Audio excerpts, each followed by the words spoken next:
H Noticias MX, la información en constante movimiento. Adelante, compañera. Vamos, hoy hablamos de la crisis del periodismo en relación a todo lo que ha estado pasando en España en estas últimas semanas, pero yo voy a dedicar mi sección a México y ya verán por qué. En primer lugar, porque en la base nos escucha mucha gente desde México. Es el segundo país que más audiencia aporta a nuestro podcast, solamente por detrás de España, y confiamos en que se vayan sumando más mexicanos cada vez. No se olviden, canal de YouTube de Público, suscribirse, activar la campana y listo. Sigamos. En segundo lugar, porque AMLO fue uno de los primeros y uno de los pocos, todo hay que decirlo, líderes en referirse públicamente a todo el montaje de Ferreras, Inda y compañía en contra de Podemos y más concretamente en tu contra. Y no solo se limitó a poner un hilo en Twitter, sino que habló de ello en su tradicional mañanera. Vamos a escuchar lo que dijo. Los ponen en el banquillo de los acusados y empieza una campaña contra ellos infame, de desprestigio de todo el conservadurismo. Y es un conservadurismo extremista, muy intolerante, de lo peor, de lo peor. Y ahora se está conociendo de que le inventaron a los dirigentes acusaciones. Y en esto también participaron medios de información y conductores famosos de radio, de televisión, algo que ya conocemos en México, pues. Bueno, no eran tan pocos, 5 jefes de Estado latinoamericanos señalando el Ferreras Gate y el jefe de la oposición nada más y nada menos que de Francia. Decía literalmente Andrés Manuel López Obrador, en esto participaron medios de información, conductores famosos de radio y televisión, y es algo que efectivamente ya conocemos en México. Por eso eran los latinoamericanos, porque no solo se conoce en México, sino en toda Latinoamérica. Bueno, es que da en el clavo López Obrador, y la verdad que mi sensación personal, sin desprestigiar la maquinaria de ponzoña local, es que la de México es más potente, más experimentada, más sofisticada y además tiene más trayectoria. Como es habitual en estos casos, y como tú bien sabes, AMLO ha sido blanco de ataques mediáticos desde mucho antes de llegar a la presidencia. Bueno, en este espacio, de hecho, hemos hablado de la denominada Operación Berlín, que presuntamente montó el internacionalmente famoso periodista Enrique Krause, contratando a peleles básicamente para que escribieran falsedades sobre Andrés Manuel López Obrador y que de esta manera poder darle la vuelta a las intenciones de voto. Sí, no nos vamos a detener en ello porque básicamente esto ha sido un solo episodio en toda una serie de ataques contra él, contra su familia, empezando por su hijo, contra sus aliados y finalmente contra su proyecto político. Detrás de ellos, la derecha conservadora y pudiente que controla la aplastante mayoría de los medios en México. Veamos primero el panorama mediático para que nos ubiquemos un poco. Hace unos 3 años salió un extenso informe de Reporteros Sin Fronteras y el Centro Mexicano de Comunicación Social, CENCOS, titulado ¿Quién mueve los hilos de los medios en México? Este informe se tomó el trabajo de analizar la concentración mediática en el país y reveló que tan solo 11 familias controlan una gran parte de la información que recibe la mayoría de los mexicanos. Para ser más precisos, 11 familias controlan 24 de los 42 medios con más audiencia del país. Sus apellidos suenan muy familiares para los mexicanos porque han estado muy vinculados con el poder durante la presidencia de Fox, de Calderón, de Peña Nieto, y bueno, es de suponer que sus intereses abarcan mucho más que la esfera de la información. La familia Azcárraga, de Grupo Televisa, el grupo mediático más grande del país, posee el 50% de la televisión en abierto y el 60% de la paga, un centenar de revistas, 3 de las webs con más visitas del país. Un detalle que recuerda el informe es que la ex mujer de Enrique Peña Nieto, Angélica Rivera, era actriz de Televisa y bueno, la boda de Enrique Peña Nieto se transmitió en vivo en 2010 por esa cadena, un episodio que algunos analistas consideran como parte de la construcción de la candidatura de Peña Nieto, básicamente impulsada por Televisa. Una cadena de televisión para construir a un candidato y destruir a otro. No sé de qué me suena esto. No sé. Ahora llegamos a la pauta publicitaria, Pablo, y te quedará todo incluso más claro, te sonará más todavía.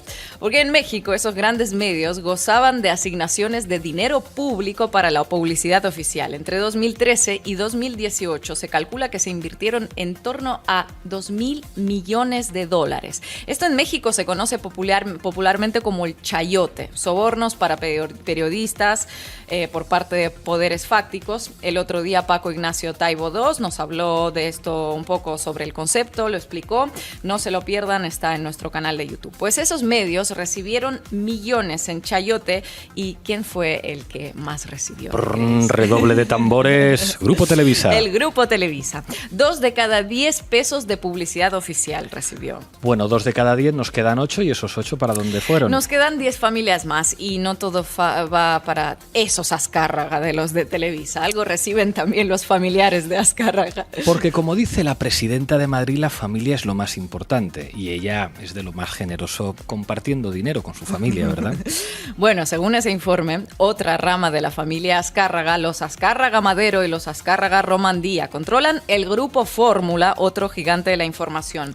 Operan unas 100 emisoras de radio en México y Estados Unidos que transmiten 6 de los 10 noticieros más escuchados del país. Azcárraga Madero recibió en 2017 el Premio Nacional de Comunicación de las manos de Enrique Peña Nieto, además del chayote. Como te gusta recordar a ti por lo que sucede en España, se van premiando entre ellos por los servicios prestados. ¿Tú qué premio de periodismo me vas a dar a mí? Depende del que me vayas a dar a mí tú. ¿Han visto? Así funciona básicamente esto. Bueno, tenemos además a la TV Azteca, controlada por Ricardo Salinas Pliego, una de las personas más ricas del país, con una fortuna estimada en 7,1 mil millones de dólares. Es que no sé ni pronunciar esas cifras, perdón, según la revista Forbes. Bueno, pues TV Azteca recibió más del 10% de publicidad institucional en el año 2016. Y podemos seguir enumerando familias que han estado recibiendo pautas publicitarias gubernamentales y cuyos medios, por descontado, han estado muy contentos con el PRI, con el PAN y, bueno, también muy preocupados porque México se convierta, obviamente, en Venezuela con la llegada de AMLO. Pero el asunto aquí es otro, en realidad. El asunto básicamente es que llegó López Obrador y, bueno, pues algunas cosas han cambiado y sospecho que esta gente que disfrutaba tanto de los beneficios del chayote, pues ya no tanto, ¿no? Pues deja que te lo explique López Obrador. Ok. Un solo centavo a su gobierno, señor presidente. Gracias. No, lo han solicitado ustedes y también nosotros no repartimos sobres, ya no hay chayote. Ya no hay chayote y ese podríamos decir que es uno de los principales motivos del descontento de los grandes medios con la Cuarta Transformación, el que ellos tampoco te van a reconocer jamás. Pero bueno, López Obrador básicamente redujo a la mitad los gastos en publicidad y ya no reparten dinero en sobres. Al asumir la presidencia introdujo también el formato de las mañaneras, eso lo que acabamos de ver, ruedas de prensa con periodistas desde primera hora de la mañana para aclarar las decisiones gubernamentales sin dejar lugar a especulaciones, aunque siempre las hay. Horas y horas de mañaneras que los que cubrimos la información de aquel hemisferio hemos padecido cada día porque el señor no es que las haga precisamente cortas. No te preocupes, Andrés Manuel. Estas millennial, que a mí también me dicen lo mismo, que si hablo mucho, que no sé qué, ya no hay respeto por las canas ni respeto por nada. No en fin. Bueno, igual esas horas de las mañaneras son mucho menos que las publicaciones que las cuestionan con preguntas del tipo ¿tienen sentido las mañaneras? O transmisiones en directo en YouTube del Grupo Fórmula, por ejemplo, de periodistas cuestionando su utilidad y otras cosas por el estilo. En 2019, en una de las mañaneras, AMLO presentó la lista de medios y periodistas que más publicidad institucional han recibido durante las administraciones anteriores. Gesto que una vez más fue tachado de señalamiento, pero que reveló los millones que cobraban del dinero público los periodistas más reconocidos del país. El mejor pagado, Joaquín López Dóriga. Cada mexicano conoce su nombre. Más de 250 millones de pesos. Si calculé bien, serían 12,5 millones de dólares. Le sigue Federico Arreola, 150 millones de pesos, algo más de 7 millones de dólares. Y Enrique Krause, al que ya nombramos, unos 7 millones de dólares, el autor intelectual de la Operación Berlín. Claro, y Ferreras e Inda pretendían hacer creer que Nicolás Maduro me iba a comprar a mí por $200.000 de no mierda. Hay respeto, ¿no? Como, Nicolás, si te hubieras estirado un poco más, a lo mejor. En fin. Bueno, serán estos ahora mismo los intelectuales más críticos con AMLO, deduzco, por supuesto, ¿no? Por supuesto. Bueno, en una de sus mañaneras, AMLO mostró una caricatura de López Dóriga. Aquí la tenemos, ya la puso Lolo. Dice el cartel, AMLO malote, regrésame el chayote. Ese es el Joaquín López Dóriga. Y bueno, no te imaginas la oleada de solidaridad en redes y medios entre los periodistas de bien que ha generado eso. Te puede parecer más o menos elegante esta forma de exponer al periodismo, pero el problema no es ese. El problema es que los mismos profesionales que lo denuncian por señalarles, luego no se pronuncian cuando el blanco de los ataques no es ni siquiera AMLO, sino miembros de su familia. Los memes contra Beatriz Gutiérrez Müller, la pareja de AMLO, todo tranqui, entra dentro de la libertad de expresión. Los memes contra López Dóriga, difamación, calumnia, indignación, ataque a la profesión. Bueno, de manera que el periodismo es como una herramienta que protege a los supuestos profesionales que lo practican en una doble dirección. Si eres periodista, puedes difamar, insultar, bromear, puedes mentir sobre la familia de un político, por ejemplo, pero a la vez, si eres periodista, no se puede hablar sobre ti, no se te puede criticar, ni aunque lo que se dice sobre lo que haces sea verdad, porque eso es señalamiento. Eso incluso cuando hablamos de periodistas millonarios, de periodistas que ganan muchísimo más dinero que cualquier presidente, que cualquier ministro, que cualquier miembro del Poder Legislativo. Cualquier parecido entre México y España será solamente fruto de vuestra imaginación, malditos rojos. Me pregunto yo, como si en algún manual deontológico se dijera que no se puede criticar el trabajo de un periodista incluso cuando está mintiendo, sabiendo además que está mintiendo, o no se puede hablar de su financiación por parte de poderes económicos. Es decir, no se puede decir que Planeta tiene intereses económicos que van a informar buena parte del trabajo que hagan los periodistas de A3 Media. No se puede contar que Mediaset es de Berlusconi y que por lo tanto difícilmente los medios de Mediaset podrán informar de algo que perjudique a las empresas de Berlusconi. No, no se puede. Eso es señalamiento. Venga ya. Bueno, hace un año, en el marco de las mañaneras, AMLO propuso introducir una especie de sección para desmentir las calumnias en la prensa. Las mentiras de la semana lo llamaron. La propuesta fue sometida a numerosas críticas, la tacharon de estrategia de señalamiento de periodistas y de medios que solo hacen su trabajo.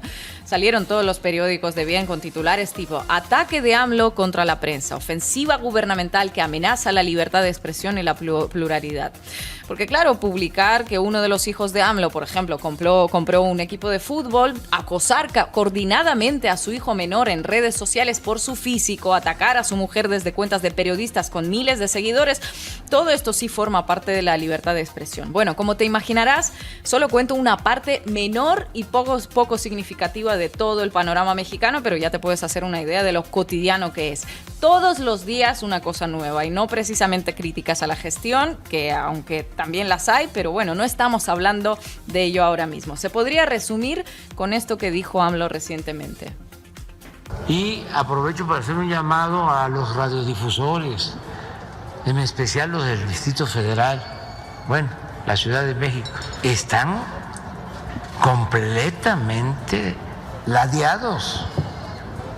O sea, nada más están de un lado. No hay equilibrio.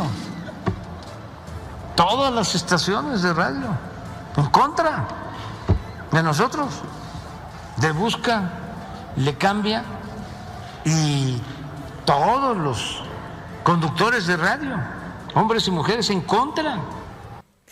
Todos están en contra de nosotros. Lo curioso es que todos estaban a favor de Peña Nieto, pero eso no pudo hacer que ganase el candidato de la derecha en las elecciones presidenciales. Ahora están todos en contra de AMLO, pero la aprobación de su gestión está sobre un 54%, según una reciente encuesta del Financiero, que es un medio de derechas. Más de la mitad de la población que parece que ya no escucha esas emisoras de radio o que las oye tomando la distancia necesaria con respecto a aquello que les cuentan. Y volviendo al tema señalamiento a profesionales que solo hacen su trabajo. Nadie niega el derecho de los medios a criticar las medidas del gobierno o a no estar de acuerdo con ellas. Evidentemente, los grupos controlados por grandes oligarcas difícilmente van a mostrarse a favor de medidas económicas redistributivas, por razones obvias, porque van en contra de sus intereses. Eso no tiene nada de malo, entra dentro del funcionamiento habitual de la prensa y no incurre en faltas éticas graves. Pero este nuevo periodismo funciona de otro modo y en México es igual que en España. No es que diga lo que no quieren escuchar aquellos que no piensan como ellos. Es que son capaces de todo, capaces de mentir, inventar, falsificar, difamar, con tal de tumbar a sus enemigos políticos. Porque en ese caso queda claro que no son adversarios, sino enemigos. Muchas gracias, Ina. Una cosa que quiero para finalizar, ayer en el programa sobre... en mi sección sobre... ¿de qué era? Sí, que hubo un dato en el... Sí, porque dije básicamente, o sea, me fié de mi memoria, dije que al periodista Jamal Khashoggi lo descuartizaron y lo disolvieron en ácido en la embajada saudita en Londres, y no al periodista Jamal Khashoggi lo descuartizaron y lo disolvieron en ácido en la embajada saudita en Estambul. En Estambul. Perdón, bueno, con eso creo que queda cerrado. Bueno, esto es la base, a veces nos equivocamos y tratamos de rectificar y pedir no me dio disculpas. tiempo para revisarlo, me fié de mi memoria, así que lo siento mucho, no va a volver a repetir. Pues muchísimas gracias, compañera, te honran las disculpas.